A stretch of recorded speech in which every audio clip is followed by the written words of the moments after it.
This summer, sports stars from around the world have traveled to Paris, France, to compete in two of the most exciting sporting events on the planet: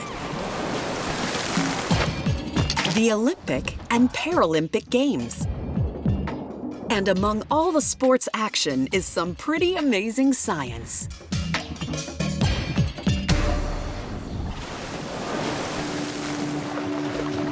Anastasia Pagonis is a world championship and Paralympic gold medal winning swimmer. Anastasia has a medical condition called autoimmune retinopathy. This disease affects her retinas, the part of the eye that changes light into signals. Signals that the brain uses to understand what we are looking at. Damage to the retina can cause someone to lose their sense of sight completely. This happened to Anastasia when she was 14 years old. I think we are just as cool, if not cooler, because we do the same thing with a disability. Anastasia will be racing against swimmers who all have different levels of sight. To keep things fair, everyone will be wearing blacked out goggles. No one will be able to see anything. So the swimmers will rely on their other senses, especially touch, feeling for the lane line to keep swimming straight, and a precisely timed tap on the head to know exactly when to start turning. It's hard work to perfect these skills, but Anastasia hopes all her training will pay off. As does her coach and her guide dog, Radar. What a good boy, Rady.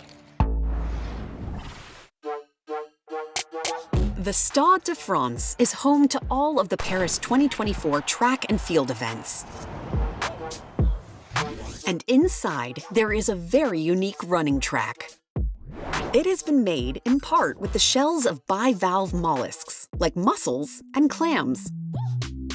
These shells contain calcium carbonate, an important material for building running tracks. Usually, this is collected through the mining of rocks like limestone and chalk.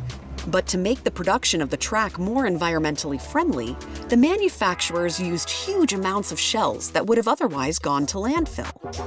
These were ground into a powder and combined with other materials like rubber to form the track.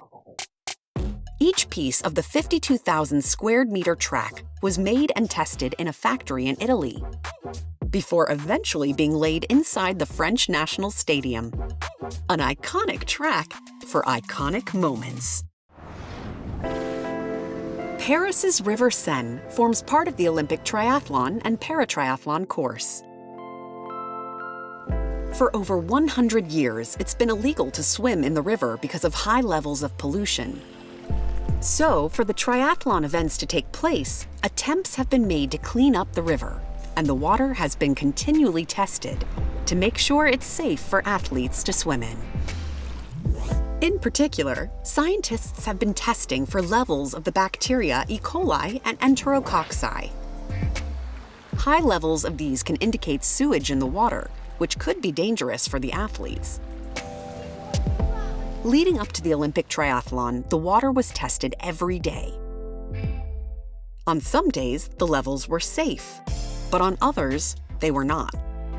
On the night before the first triathlon race, the levels of bacteria in the water were unsafe, so officials postponed the event. But just a day later, after further tests, the water quality was deemed safe enough for racing to begin, with Team USA winning a silver medal in the mixed relay. Scientists will now keep testing the water in the lead-up to the paratriathlon events in September. Thanks for watching this week's episode of Twig Science Reporter. Don't forget to subscribe to our YouTube channel so you never miss our weekly update.